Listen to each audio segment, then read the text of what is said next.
لوگ تنہائی سے ڈرتے ہیں، پر رومی نے کہا تنہائی وہ جگہ ہے جہاں سے اللہ سب سے زیادہ قریب ہوتا ہے۔ جو انسان تنہائی میں یہ 5 کام کرے اس کی تقدیر خاموشی سے لکھی جا رہی ہوتی ہے۔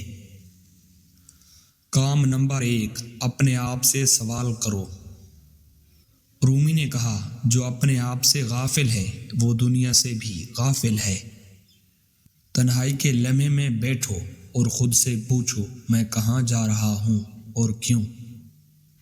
یہ سوال بہت آسان لگتا ہے، پر یہی سوال انسان کی پوری سمت بدل دیتا ہے۔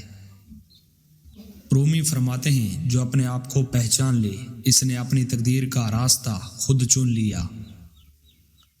کام نمبر 2، اپنی غلطیوں کا حساب لاؤ۔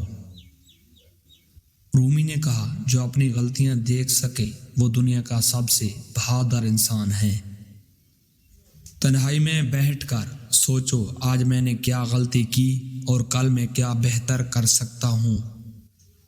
جو لوگ ہمیشہ دوسروں کی غلطیاں ڈھونڈتے ہیں وہ اپنی زندگی کبھی نہیں بدل پاتے۔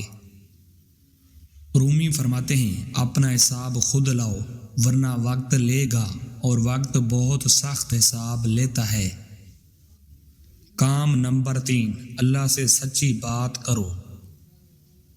رومی نے کہا دعا وہ نہیں جو زبان سے نکلے، دعا وہ ہے جو دل سے نکلے۔ تنہائی میں جب کوئی نہ ہو اللہ سے وہ باتیں کرو جو کسی کو نہیں بتا سکتے۔ یہی وہ لمحہ ہے جب آسمان کے دروازے کھلتے ہیں۔ رومی فرماتے ہیں سچے دل کی ایک دعا 1000 بے دل عبادتوں سے بھاری ہے۔ کام نمبر 4، اپنا خواب یاد کرو۔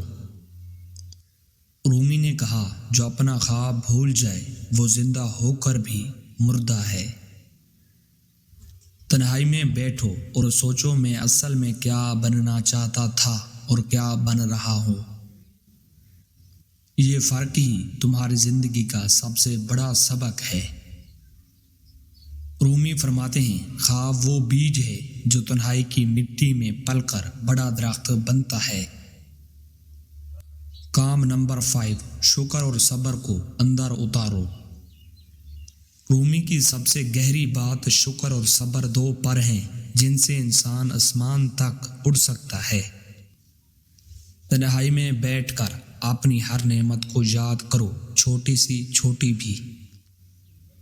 جو انسان تنہائی میں بھی شکر گزار رہے اللہ اس کی تقدیر میں اور لکھتا جاتا ہے۔